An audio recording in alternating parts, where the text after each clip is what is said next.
Hello, Sophie unaute ho. Tuni ni kun zong gu lui tu sim ngai nom umta khat na ngai kit tau hete. Tuni ni kwa tu sim na ngai diu chu a si zul ning kiti malai tu sim a hin. Hiche tu sim hi a si zul nu tin zong kana hen. He zong la e hon wang a si zul ning ti a I hin sei diu a hi ji. Ane kha zong mai the diu hin chu le het dan ho zong. Ki bang lo mai the a hi ji. Keima het dana ka hin sei ding a hin. Tu sim ngai nom umta hi ji in lunglut ta a chaina ge na ngai din kiti mo ve masang lajin thing thlang kho khada nupi khat hin numei naw sen mel hoi ta khat a hin nei ji hicha chapang a hoi dan chu kam chenga sei chin zo hoi zong a he pun asam dan le amit ha hoi dan chule amel le avu so hoi dan chu naw sen dang ho to te ka thei hoi a he pui hicha naw sen chu zan lai a si banga wa em sela amel hoina em sel jing hi ji chun a si zul ning tin amin wota vi a si zul ning chu a hung khang len che che en a hi le a hoina zong a ki be che che in chule chapang dang ho ngai nan thule la ho zong a he thei tle in a ching hle jingi ji chun a chun le zu a pi le pu ten zong a ki thang at pi thei hle jingun a hi in la mi abang khat chun a si zul ning chu hi bang ta amel hoiza a chi thla jing ji chun mi him thisana ko na hung ki zil mong a hina dem tin ta sanal na anei ji vi a ji chu ina seima bangun a hoi dan le chi dan chu midang naw to a ki bang pun anole apa mel a kilona zong a umpui iga het thei divin ki seile mi vom negrote nu pan sap kang te tabang cha a hin nei thon tabang hung hi ding dan a hi ji a sizul ning hung pe na konin a in sung ni te zong ham le wangin a hin zujun chang lei a bol zong lew kilom lo ta ta in tampi pi a da un a bol zo siu chu a phathei hle jingi a sizul ning chu a mel hoile chi gu keu zong hilovin khil het thiam theina le khil bol theina zong ani ji kum le tla ke heiding zujin ama zong phat khana di nunga ahung hetai nunga mel hoi ta le mitin vietnam pen a hi ji chun a chun le zon zong zalaya ki thang at pi hle jing tlonin lo na ho jing zong a to sa ji tlon pui mitinin hoi asawin gol thang tin chengin angol pi jing ta ve in la ama to ga ki cheng thei ding mi chu a thei ji pui a ji chu a chun le zon a mel hoi ji a ki thang at pi ma ma jing tlon a hi ji chun a hela hung gol thlang ho komin a si zul ning hi nadeya naki chen pi nom le ka sei tlon hi na to amur su masat nga jin ti si mon khat dip dim se na ka koi thlona hu the thloning ting kim ke ya na hol do thei lebo a si zul ning hi aman beya niki pui jeng ding a hi anati ji thlonin a hi le gol thang tampin si neu cha cha mon khat jen ga hol kim ding chu analung zo ji povin mi abang khat chun a si zul ning dei war ji in ana bol patep ji ve hin la si chang neu cha cha ga lu kim ding kiti chu thil bai ta hi lo ji in koi ma chan ana bol do zo ji pove a si zul ning mel hoina chu gam sung a ki thang su tan hi ji chun mitinin amu nomun khat ve amel mu zo sin mu kit ding anum ji ve mun chum choma konin gol thang tampi a sizul ning wedding le helding in ahung ki tol tol jingun in la chun le zu the sei chu khodang gol thang mi hon jong atong mur so zo ji pove hitia achun le zu the sei ji chun mi abang khatin agel sevin hitia abol bol ton na lama khu a sizul ning jineilawa hung pai pai lo ding a hi bove koi chapan simon khat jen ni khat sunga alu kim zo ding ham hiti khun bol bol thonin tin koi man la bol do chum pun tin in zo ting achanu thlan khu hungte eng tin a hoina zo si pa banga a hung mul ting koi man jong a dei di lo ding a hetai tin ngai dan za chum chum a sei ji vi gam sunga a sizul ning mel hoina ki than su jing phat in lengpa chapa jong a si zul ning mel hoina chu I tabang lom lom ham ti wedding le helding in asakol chunga hung to do in ahung ke pat do atai ahung le lampi pa ma mun khat ahin vagul ten tui sam an khut avi chun vagul ten jong lengpa chapa komin lungsit ta in hi che tui hi nei khut dil pi un tu lai hi ka lai a hi ji in gam sunga don ding tui a ha hle jingi nei bol pi po po lew pan pi na hin ngai chat ni khoting ke hon jong ka hung pan pi te diu na hi ji tin lengpa chapa komin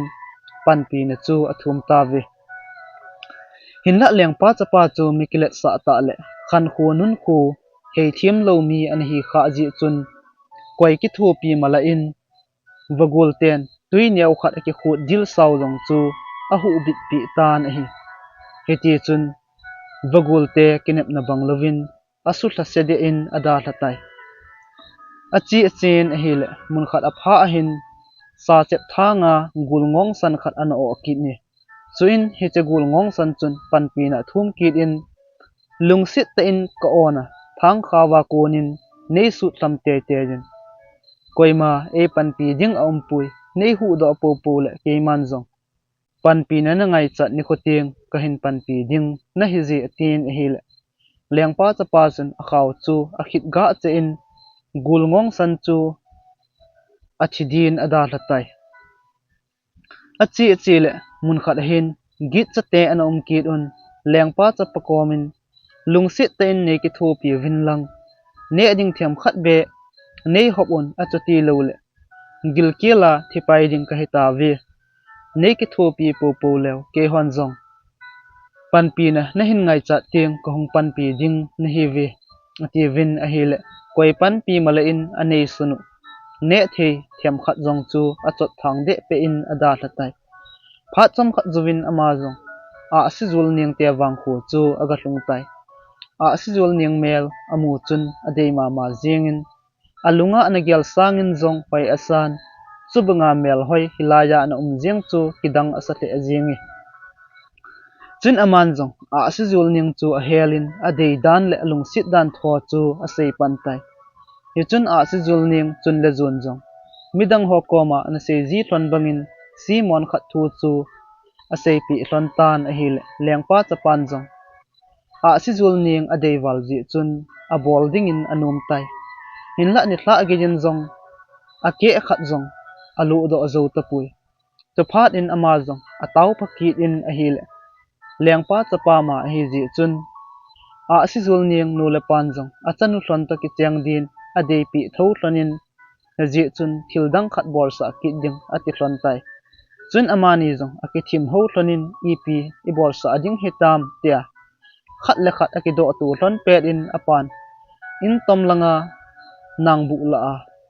na changphung chu aga amudo tai chuphat man jong lengpa chapa komin hi cha nang bu la a mot na khat pen khu neu khat jong e lo hila na hin lo do theile hi che mot na a chu a sizul ning to an ne khom ding an ne zo ting na ki pui pai thei ding a tai ama wang na wa le na ding lampi jong na wa nim theilo ding a hi ji tin a sei pi e lengpa chapa jong anomin nang bu la chu azamin mot na khat pen chu agalo tai a hin choile nang bu la a ling le khaw ho chun amot na choi chu a koi tel de pi tawi chu phat in a sizul ning nu le pa komin ngaidam a ki thumin khildang khat be a bol sa pha kit hlon din a taw kit tai lengpa chapa ma a hi ji chun anu le pan jong thil khat bol sa kit ding chu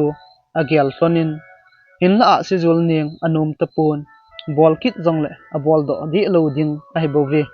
bol sa hlonda tan tin anu le pa komin a sei tai aji chu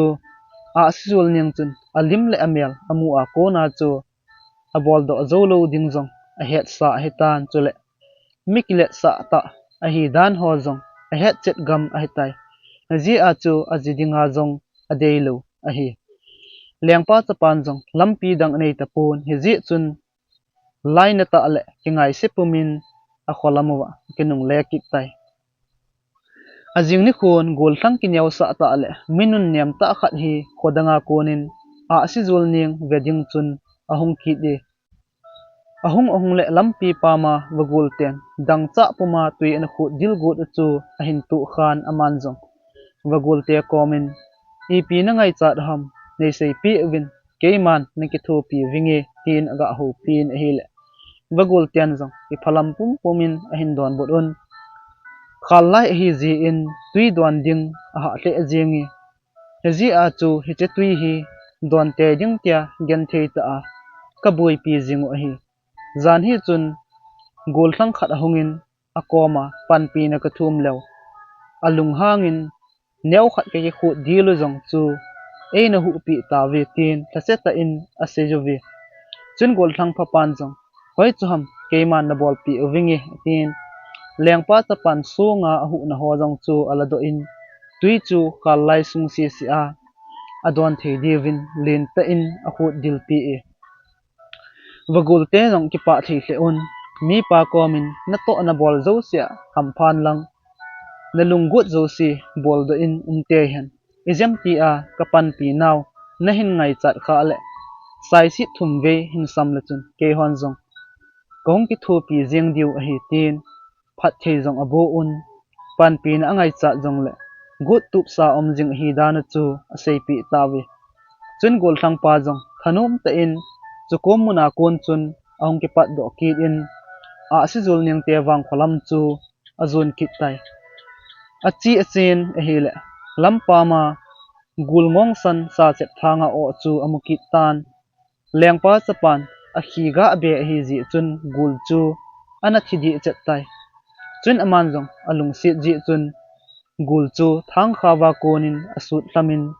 alip na din tui jong asun khumin a hele gulngong sanin jong ol ta in khu a hin hetai chun aman jong khil dan ho chu a sei pi in a hele gulngong san jong achungin akepa hle jingi chun mi pa komin zan hi chun mi khat ahongin akoma panpi na ka thum le koi panpi mala in e khit ga che in e da ta e ke jong kinep na him nei talovin athidin bo kana kimo gyal jing tai nang wang hi mi phamong mong na hi ji na koma panpi na ka thum jong a hi pun panpi na ka ngai chat namu ji mai majin nei panpi jengi keiman jong khat ve nang ma ka hin panpi te te ding na hin khwa khat ve be ka panpi na hin ngai chat ni khu ahong kha le na khut thum ve hin beng la chun ka hong ki thu pi jeng ding a hi tin gol thang pa komin akitim tai aki holim chai thon phat in gulngong san jong ne ading holin aki pat do tan gol thang pa jong ong ki pat do kit tai gol thang mi phapa jong achi chen a hi le mun khana git cha te ne ading mulal ji a gilkil ta na mu chu aka tu kho kit tai chu phat aman jong git cha te komin ipi na ngai chat ham nei se pi win keiman kapan pi the diu a hi le ka hin pan pi te ding ni hi ve tin git cha te chu a sei pi e chen git cha te la khat pen chun hin don wodin tu lai thinga le theiga ho lo pet hi ji in ne ading ka vai mo hle jing ta ve zan hi chun ne ading them khat ka ki movin hin la hlom wal ji in ka ki hom chang su thei pu win hi tia lung kham ta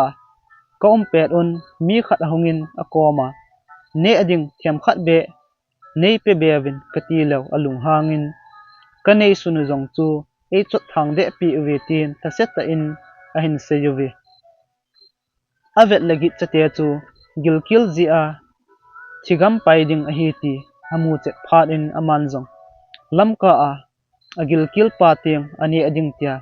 buchun a hin ki pu chu alado in git chate zo si chu awa wa set tan a hi git chate jong athanum thei hle jengun mi pa komin nang tabang mi phaho hi hamla wangin azui lo le koiba zui tan tem phat theina zo si changte jin izem tia kapan pi naw nangin jong na hin ngai chat kha le khut koi thum ve hin mut la chun ke hon jong ka hong pan pi jeng ding ni hi je aji chu tu nia hi nang zala bu hingdo ka hitawin na chunga thilpha bol lova ka diu ke ho jong panum pu ve tin akitep za jeng ta ve aki holim chai cha jun git chate jong mundang danga ni ading ga hol din akal sungun mi pa jong ki komuna kon chun ahong ki pat do ki tai achi chen a hi la ma jong a si zul ning te wang khu chu aga hlung tai a si zul ning su mai thlai sil sel amu chun lungsung ki pa nan adimin a chol na zo si jong huyin apu mangpi bangin a he jingi hi bang ta anunga mel hoi ki komuna ana jing chu ki dang jong asan zat dang nam dang te mu din jong a ki thangat pi hle a jingi mi gen thela kamol he jong le adeina asan ji le a si zul ning to a ki chen po le I tabangin gen the jong le ki pa jing jing ding banga a ki gyal ji chun aman jong alunga amilung sit na thu ho chu ki songlal pumin a sei tai chun a sun rol ning chun le jun jong midang ho koma ana sei ji thon bangin mi pa komin jong a sei ki thon tai hi che thu aza do chun ki sun lal nan adimin ki bol do zovin ti tin ki nep na him anei pui hi jong le lampi dang a lo ji le a si zul ning a dei wal ji chun aman jong wang vet na a bol chop jiang ding tin anum tai ti ki bol le ki lo thing thejin a si zul ning chu to dam lai hin khu chomcha sungin aki ki cheng thei te dem tin aki gyal jing tan a hi le vagul ten akoma panpina nangai chat ni khuting sai si thum ve hin sam la chun kong ki thu pi jing diu a hi ana tiu chu a hin gyal do tai so phan aman jong sai si thum ve asam tan a hi le chomlo ka in vagul te jong ahong leng lu ta ve hi che si mon khat jan chu mo alu chai jing the hi lo ji chun vagul ten jong mi pa komin midang na pan pi the ding a na lai jong le ko be jengin a chuti lo le e ho changin ilu kim man lo diu a hetai ati pi phat on aman jong khut kwai thum ve aga amut ki tan a hi le hlang sunga git chate zo si chu chomlo ka in ahung leng lut ki ta ve chu in ama hon jong chi chang mon khat zen ki the jal chu chang khat jong mang tha lo hi lin a hol kim ta vin a hi le ana ki koina bek chu adim set jeng ana te pi ran bangin mi pan abol do hi ta wangin mi gen the hi ji chun achanu hlon ji din adei pi hlon pun he ji chun mot na jong chu e alo hi la agalo kit din asei pi kit hloni ama dia jong lampi dang lo ji chun khul la a mot na khat e alo hi la galo ding chun akipat do kit tai ling le khaw la chun all tain akithol lut in a hi le pha chom khat zovin ama jong na changphung na mun chu aga hlung tai choin aman jong ti e alo hi la hin choi do theding ham ti chu agyal pan kit tan a hi le agyal mo the jingi akithu pi dia anakitep sa ako lo lai chu gulngong san bo hitan aman jong lampi khat be e hin ngai tu pi jing theidam tin khut thum ve a bengin a hi le gulngong san jong chu chomlo ka in ahong ki thol hlung tai chen aman jong gulngong san komin thil dan zo si chu a sei pi in apan pi na thum tan a hi le gulngong sanin jong na chu akunga pet in analang si chu van lam anga sa in all in nang bo chunga chun a hin ki thol do pi tai neu khat jong e alo hilin nang bo la akonin na chu a hin podo in mi pa chu apetai mi pan jong ki pa te in mo na chu a hin ki chojin a si zul ning chu to an ku tleng khat in aso khom thon tai mi gen thi hi ji chun a si zul ning nu le pan thil khat be bor sa ki ding ati hlonin hin la a si zul ning in amel amu akona mi pha hi dan zosi an het chet hi ta ji chun azidin adejin anole pa komin aphatai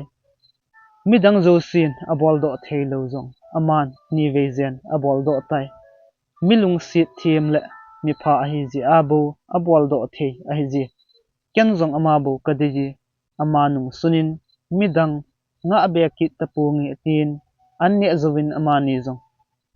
gol thang pa kholam zon ding chun ang ki pat do hlon tai isan ge ham khat apha hlon nungin a si zul ningin athil alo sana hi ho them bek khat sunga akoya ahin ki pu haimel chu agyal do tan hi zi chun agaladin aloi pa chu asoli masang lai thitha sanga chule vompi ho tamlai phat hi zi chun gamnoja a sizulning moda tha jingding chu agial theipun kinung le ding jong awai ge kit hlon ding zi chun tui samphung koma sang thing chung khat achun apodo in thing ba on chungin num ta in ato sa e ama jong kino ta in atlain a sizulning khillel lo ho chu galadin achi tai hitia aloi pa po do ka in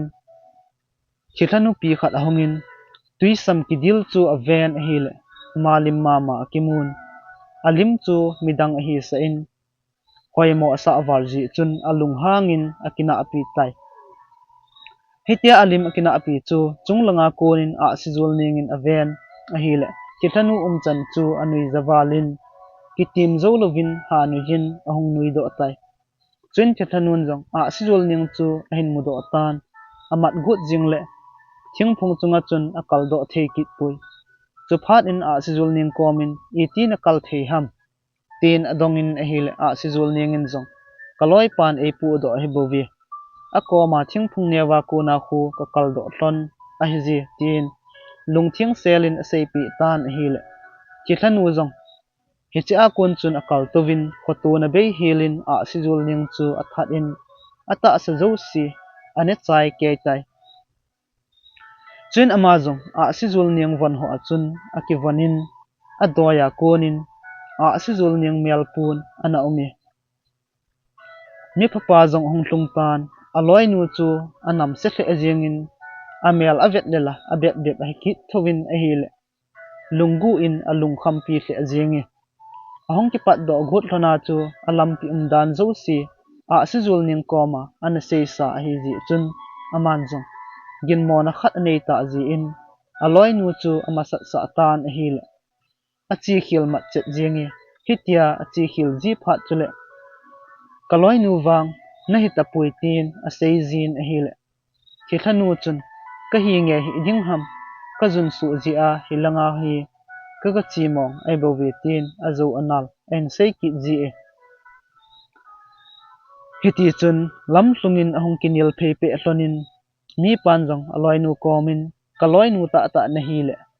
in ihlun tiang ka ui chalpan amei pe entin ki pa ta eina lam tu hlon ding a hi ama wang kaloi nu na hi lo le ka ui chan na mu tiang na vet nom pon ti pe ding tha ding tia na hap a na bo vel gut jing ding a hi ji tin sei pi e in ga hlun hlon le ana sei ma bangin a ui chalpa chun avet nom hi be jingin amu a konin a hap in a pet ki go jing jingi chun mi panjong ep ki seile kaloi nu wang na hi tapui atin a hi le ki thanun jong masanga e na mu kha lo ji a e hap hap ai bo ve jinglam ting api nu danin e hin gyal tan ti tin adon but ki e a sizul ning sa ani aji chun zanin thithanu chu alu asu in leitula mun khat achun alu in agalodo e alu na muna konin mai ahung ke ado in a hoi hle in a khang hle ajingi mai chu chomlo ka in agui zam pain aga jong akisim pai jingi khapta khat lam awal tan in la ui cha chun api nu chu avet nom the hi be ajingin apet go jing jingi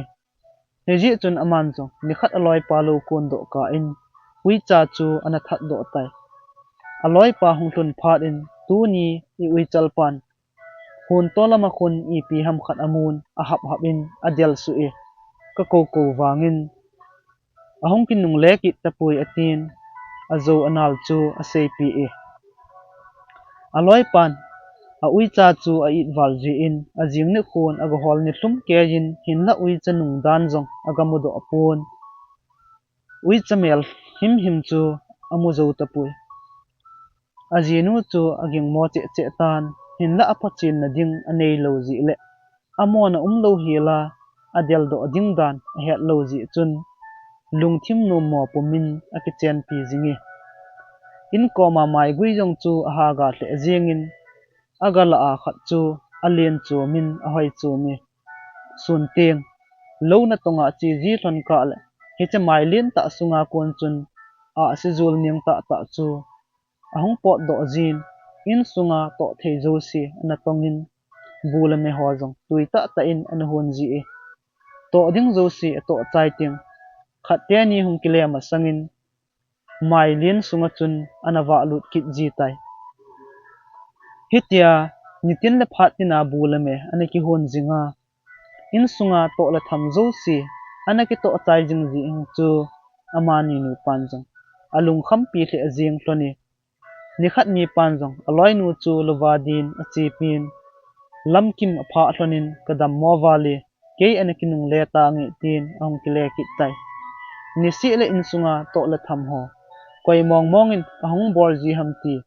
het chet nom ji chun mun khat a hin gu thimin akiselin ave tai sun kim langa hin a si zul ning chu mailin pa sunga konin ahung pot do in sunga to thei thei chu ahung tong pan kit tai join mi pan jong gu thimin agamin a si zul ning chu aman jing tan hele a si zul ning in jong nei thla lojin in zolan loinun ei mudo akil le ei that kit khan ti tin akitom za jengi chun mi pan jong thil umdan ho chu adongin nei sei pi le ka thla ding hi atin hi le a si zul ning in jong ei thla na ding hi pole tin thil umdan zo si chu a sei pi tai mi pan jong thil umdan het chet phat in a si zul ning chu alung sit che in chule thithanu chungin alung han na chu asang hle jingi a si zul ning komin kichata hi in keman thithanu chu ong hlun ting khat do ta ngi tin a si zul ning chu ada sa san pindan sunga akisel sa e aman jong a chem hol a asun thei dom alien pen pa chu anol him thenin thithanu hung vai hlun ding chu kot bulin anga tai gu zu ji chun thithanu jong dap sapum pumin ni thla in ahung hlung tan mi pan jong kot bul hin pha in alol ta chu asat pi in ahile alu chu leitul lama aleng phei jingi eche alu aleng phei chu apet in song pi lin ta kisu tan hi aman jong ata sa chu in tom langa akai su in anga pai mang tan ahile eche ta asa jong chu gang ta in na chang phung ong kisu in ana ho jong avet hoi thi hle jingi aman jong aloi nu komin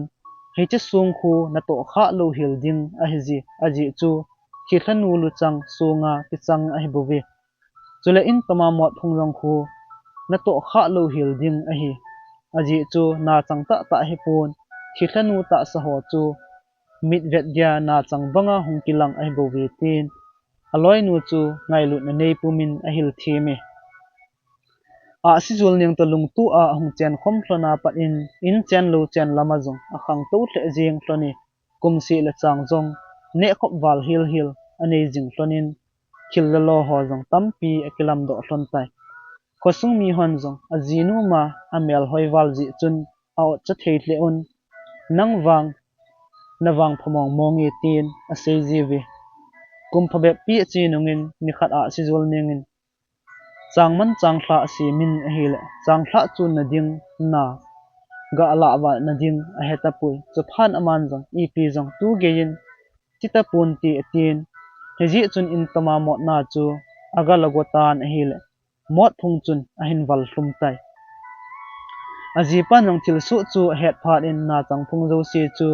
asat hlun azung aza gein akal do in asat tel de in ahile asunga chun a si zul ning chu neu cha khat in ana umi chun aman jong ngai lut na nei pumin a si zul ning chu lo le ai ho a jen pan tan a hile ni phabek zowin a si zul ning jong ahung dam do kit tai hiti chun amani jong ki ngai lu ta le ki hom tho ta in a cheng khom jing thloni ni khat a si zul ning in jong phal bi anai ta ji chun zan pun ho zo si chu a sop hlan a hile ada ananing mun a ong thei ta pun song pi chunga chun agada kit khatan a hile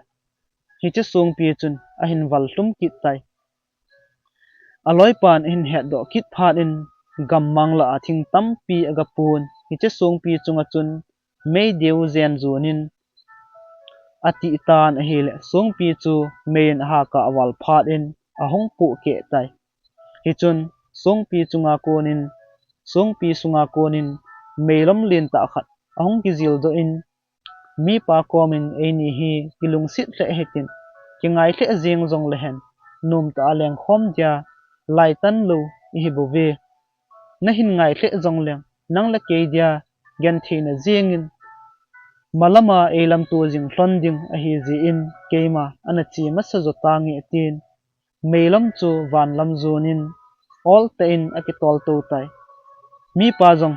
haka in akap in aloi nu a sijol ning chu hungkilung le kit din akovin hinla iti akoko wangin apachum di tapui ngol lai ni khu ti ji wangun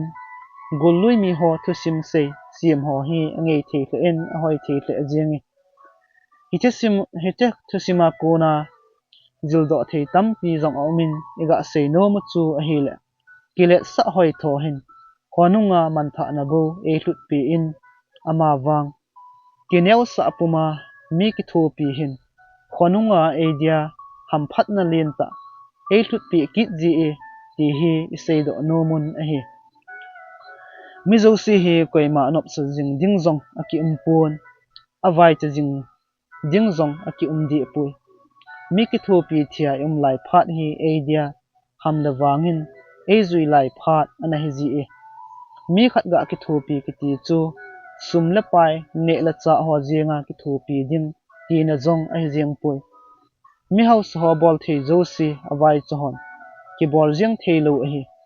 he zong le lampi chom chi a mi hi ki thu pi ki thei tho a hi ji